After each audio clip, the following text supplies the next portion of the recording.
السلام علیکم، آپ کا دوست محمد امتیاز۔ میرے اس ویڈیو کا آخر تک لازمی دیکھیں گے۔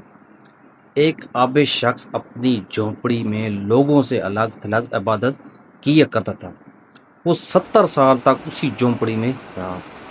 اس عرصہ میں کبھی بھی اس نے عبادت کو ترک نہ کیا اور نہ ہی کبھی اپنی جھونپڑی سے باہر آیا۔ پھر ایک دن وہ جھونپڑی سے باہر آیا تو اسے شیطان نے ایک عورت کے فتنہ میں مبتلا کر دیا، اور وہ 7 دن اور 7 راتیں اسی عورت کے ساتھ رہا۔ 7 دن کے بعد جب اس کی آنکھوں سے غفلت کا پردہ ہٹا تو وہ اپنی اس حرکت پر بہت نادم ہوا اور اللہ تعالیٰ کی بارگاہ میں توبہ کی اور وہاں سے رخصت ہو گیا۔ وہ اپنے اس فعل پر بہت نادم تھا۔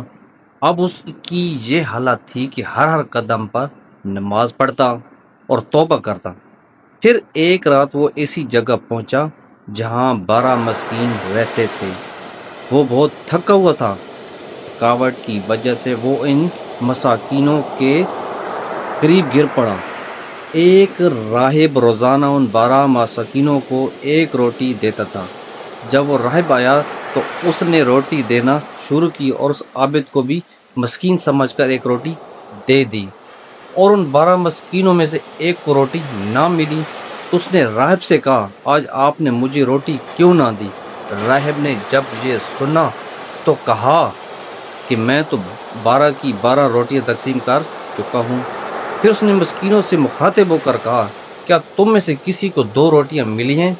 سب نے کہا نہیں، ہمیں تو صرف ایک ہی ملی ہے۔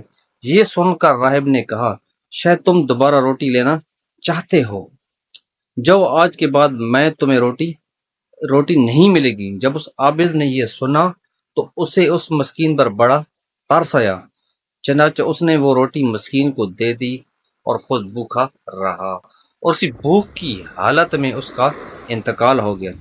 جب اس کی 70 سالہ عبادت اور غفلت میں گزری ہوئی 7 راتوں کا وزن کیا گیا تو اللہ تعالیٰ کی نافرمانی میں گزری ہوئی راتیں اس کی 70 سالہ عبادت پر غالب آ گئی۔ پھر جب ان 7 راتوں کا موازنہ اس روٹی سے کیا گیا جو اس نے مسکین کو دی تھی تو وہ روٹی ان راتوں پر غالب آ گئی اور اس کی مغفرت کر دی گئی۔ سبحان اللہ۔ دوستو، میرے بھائی، اگر میری ویڈیو اچھی لگے تو وہاں دوستوں کے ساتھ لازمی شیئر کیجیے گا اور میرے فیس بک پیج کو لازمی فالو کیجیے گا۔ کل ایک نئی ویڈیو کے ساتھ میں حاضر ہوں گا، تب تک کے لیے اللہ حافظ۔